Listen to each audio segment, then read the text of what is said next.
Hi. Today, I'm going to explain a science fiction action film called District 9. Spoilers ahead. Watch out and take care. The film opens with a documentary-style series of interviews that introduce the story. 20 years ago, in 1982, a giant extraterrestrial spaceship had arrived above Johannesburg, South Africa. Humankind was shocked, because it was the first instance of an alien species visiting them. However, as the humans waited for aliens to come out, the ship hovered over the city for 3 months with no sign of life. Eventually, humans took the initiative and cut into the ship to investigate what was inside. They were surprised to have discovered a large group of aliens who were malnourished and sick. More than 1 million aliens were given permission to leave their craft and live on Earth. The government of South Africa relocated them to a terrestrial camp for their safety. They were housed in a squalid government camp in Johannesburg, consisting mostly of rusty-looking 1- to 2-room shacks.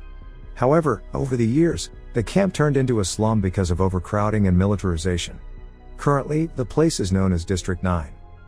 It is now 20 years later since the ship landed, and the aliens have repopulated into 1.8 million of them. They cannot go back to their planet, because during the landing, a command module had fallen into the Earth's surface and was never found. Hence, the giant extraterrestrial spaceship is still hovering above the city, but is inoperable. Stuck in the slum for 2 decades, the aliens have formulated their own lifestyle. They started to ransack the nearest pile of garbage for food. The aliens had no sense of ownership, so they burned and destroyed cars and other human properties. On top of that, the slum was heavily armed, as a Nigerian black market sold human weapons to aliens at a high price.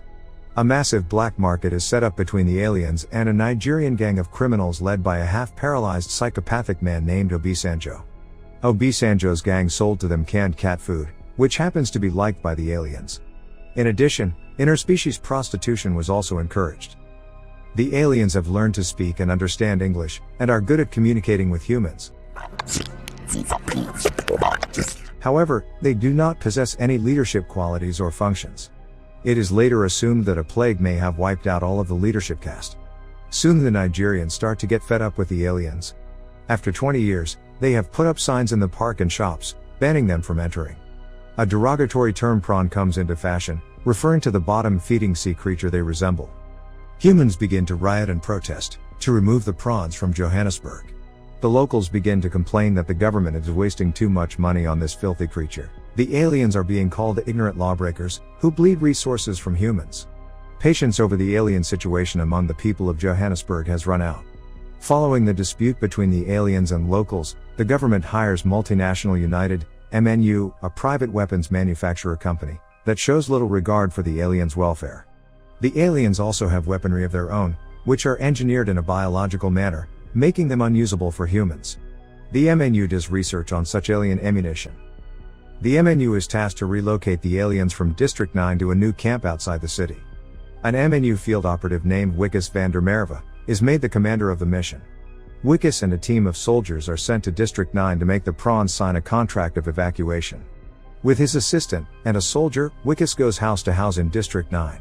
They also shoot and kill some of the uncooperative aliens. Then, they come across a house with alien eggs, and set it on fire. Meanwhile, 3 aliens, Christopher Johnson, his young son CJ, and Christopher's friend, search a garbage dump for alien fuel. Christopher has been working to synthesize a liquid for the past 20 years and is finally successful. However, just then, Wikus and his team arrive at his front door. Christopher's friend goes to see Wikus, as Christopher hides the liquid in the house and runs away through the back door. Wikus and his team go inside the house to search for weapons, where they find the liquid. While inspecting it, Wikus accidentally sprays it on his face. After composing himself, he puts the liquid in a bag to send it to the lab later. Christopher's friend starts to attack Wikus, so his team is shot dead by the soldiers. Wikus's arm is injured in the fight, so his assistant dresses it. Soon he starts feeling uncomfortable and sick. He vomits while inspecting Christopher's home. His team takes him to a nearby restaurant where his nose secretes a black fluid. They start worrying for him, and take him back to the MNU headquarters. Wikus cannot stop coughing and feels dizzy, his fingernails start to decay and fall off. Back at District 9, Christopher and his son desperately search for the liquid they had hidden. That day, Wikus comes home to a surprise party.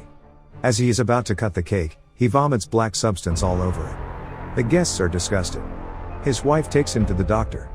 He undoes the dressing from his arms, and is horrified to see it has changed into an alien claw. Wickes panics and starts yelling, as the doctor tries to calm him down. The doctor then calls the security and restrains Wickes. They put him in a body bag and take him to the MNU lab. They find out that he is turning into an alien because of the liquid that was splashed onto his face that day. They also find the liquid in his pocket. The doctors perform several experiments on him. It turns out that Wickes can use the alien weapon that no humans can. They even make him shoot an innocent prawn, as he begs them to leave the guy. The scientists discover that his DNA is currently in balance with the alien DNA, which is gradually transforming him completely into a prawn. With the permission of Wickes' ruthless father-in-law, they decide to harvest his body for biological material at this critical point, and sell them to the organizations and governments who are keen on biotechnology. However, as they are about to perform the procedures on him, he manages to break free and overpower his captors. He then flees from the MNU headquarters and ends up in his home.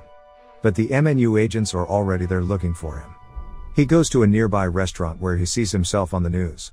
It is falsely reported that he has had prolonged sexual intercourse with a prawn, making him turn into one of them. The news also claims that his disease is contagious, and warns people to stay 20 feet away if they come across him. With nowhere to go, he takes refuge in District 9. Wickes ends up in Christopher's shed, where he finds that Christopher has hidden the spaceship's command module that had disappeared years ago. The liquid he prepared was the fuel to activate the ship again so they could go back to their planet. The same fuel can help Wickes turn back to humans. So, the two prepare to go to the MNU headquarters to bring back the liquid. Wickes goes to the gang leader, Obi-Sanjo, to buy some weapons for their quest. However, Obi-Sanjo wants to cut off Wickes' alien arm to eat it. The Nigerians believe that eating alien body parts will get rid of diseases according to a concept called muddy. Before they can cut his arms, Wickes gets his hands on an alien weapon and attacks the gang. With the help of it, he collects all other weapons and flees from there. Christopher and Wickes then attack the MNU headquarters. Because of the weapons, they manage to wipe out most of the lab within minutes. The colonel, who is in charge of MNU's security and has been tasked to capture Wickes, arrives with his squad.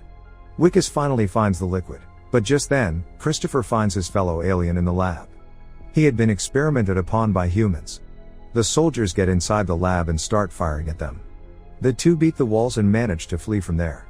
However, the police chopper follows their car to District 9.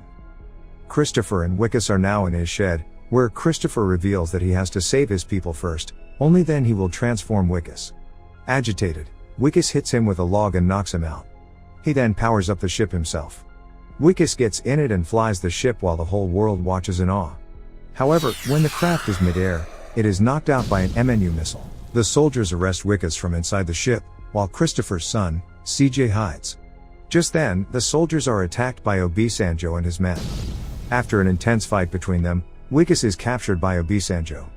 Obi-Sanjo is about to cut off Wickes' arm to eat it, but is stopped when little CJ activates an automated gun and fires at them. As Wickes escapes, the mothership that had been dormant for all these years starts moving. Wickes then gets to the huge automated battle suit and starts controlling it. He initially plans to run away using it, but then comes back to rescue Christopher. The two start running towards the spacecraft, but the battlesuit is shot midway and stops working. Wickes insists Christopher go save his son and the other prawns. Christopher promises him that he will be back in 3 years, and turn Wickes back to normal. Wickes distracts the soldiers, as Christopher takes his son and starts the mothership. It rises in the sky and finally attaches to the spacecraft. Below, an injured Wickes is arrested by the colonel, who is about to kill him. However, the other prawns stand up for Wickes. They circle the colonel and rip his head off. The massive spaceship finally takes off with Christopher and his son in it, as the whole world watches in awe. People speculate that Christopher will come back for the rescue mission to save all of his kinds. Wickes has disappeared completely after the incident, and no one knows his whereabouts. The prawn relocating mission was successful. Currently, they live in District 10, which lies 200 kilometers outside of Johannesburg, and their population has increased to 2.5 million. Then, we see footage of Wickes' wife holding a metal flower, which she claims she had found at her doorstep. She believes that Wickes put it there and still has hopes of him being alive. The movie ends as we see a now fully transformed Wickes in a junkyard, crafting a metal rose for his wife. Subscribe for more videos like this, turn on notifications, and leave a like to help the channel out. Thank you for watching.